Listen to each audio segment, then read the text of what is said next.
चला मंडळी, आज बघूया नाश्त्याला काय बनवलं आहे. तर इथे मी सुरुवातीला 2 वाट्या रवा घेतलेला आहे. आता हा रवा भाजण्यासाठी याच्यामध्ये एक मोठा चमचाभर साजूक तूप घालून घेतलेला आहे आणि अगदी मंद आचेवर रवा छान भाजून घ्यायचा आहे, अगदी थोडासा कलर बदलेपर्यंत. बघा, इथे रवा भाजून झालेला आहे.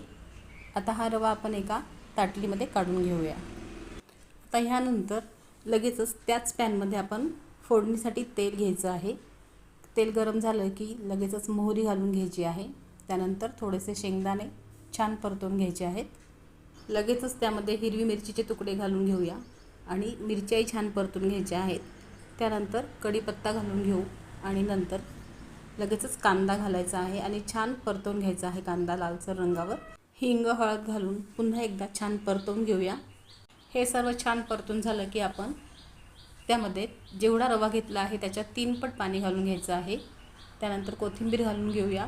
चवीनुसार मीठ आणि साखर घालून घ्यायची आहे आणि एक मोठा चमचाभर घट्टसर दही घालून घ्यायचं आहे. आता पाण्याला उकळी आली की आपण जो रवा भाजून घेतलेला आहे तो यामध्ये घालून घ्यायचा आहे आणि व्यवस्थित मिक्स करून घ्यायचं आहे. रवा घातल्यानंतर हे मिश्रण लगेचच दाटसर व्हायला लागतं.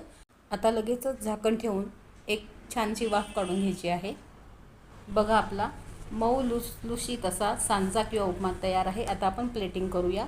त्यासाठी या एका बाउलमध्ये मी सुरुवातीला थोडी कोथिंबीर घातलेली आहे आणि त्यावर उपमा घालून तो छान प्रेस करून घेतलेला आहे. बघा, आहे ना अगदी सोपी रेसिपी. चला तर मग ही अगदीच सोपी रेसिपी लगेचच ट्राय करा. आणि हो, रेसिपी आवडल्यास लाईक, शेअर, सबस्क्राईब करायला विसरू नका. पुन्हा भेटूया एका नवीन रेसिपीसह. तोपर्यंत बाय बाय.